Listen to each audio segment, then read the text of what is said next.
Iran was never hour friend. ನಮಗೆ Chabahar ಪೋರ್ಟನ್ನು ನಾವು ಬಳಸ್ಕೊಳ್ಳಿಕ್ಕೆ ಒಂದು ಉಪಯೋಗ ಆಗಿತ್ತು ಅನ್ನೋದು ಬಿಟ್ಟರೆ ಇರಾನ್ ಒಳಗಿಂದೊಳಗೆ ಯಾವತ್ತಿದ್ರೂ ನಮ್ಮ ವಿರೋಧಿ.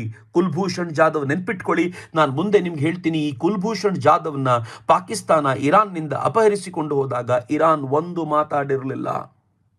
ಇವತ್ತಿಗೂ ಕುಲ್ಭೂಷಣ್ ಜಾಧವ್ನ ಏನು ಪಾಕಿಸ್ತಾನ ಕೂಡ ಹಾಕೊಂಡು ಕೂತಿದೆ, ಆ ಕುಲ್ಭೂಷಣ್ ಜಾಧವ್ನ ಬಿಡಿಸ್ಕೊಂಡು ಬರ್ಲಿಕ್ಕೆ ನಾವು ಒದ್ದಾಡ್ತಾ ಇದ್ದೀವಿ. ಅವೆಲ್ಲಕ್ಕೂ ಮೇನ್ ರೀಸನ್ ಇರಾನ್. ಯಾಕೆ ನಾವಿವತ್ತು ಈ ದೇಶದ ಪ್ರಧಾನಮಂತ್ರಿ ಮಾತನಾಡದೆ ಸುಮ್ಮನೆ ಇದ್ದಾರೆ, ಇರಾನ್ನ ಸುಪ್ರೀಂ ಲೀಡರ್ ತೀರ್ಕೊಂಡಾಗ ಒಂದು ಟ್ವೀಟ್ ಮಾಡದೇ ಇದ್ದಾರೆ ಅಂತಂದ್ರೆ, ಕಾಶ್ಮೀರದ ವಿಚಾರದಲ್ಲಿ ಇರಾನ್ ನಮ್ಗೆ ಯಾವತ್ತೂ ಸಪೋರ್ಟ್ ಮಾಡಲಿಲ್ಲ.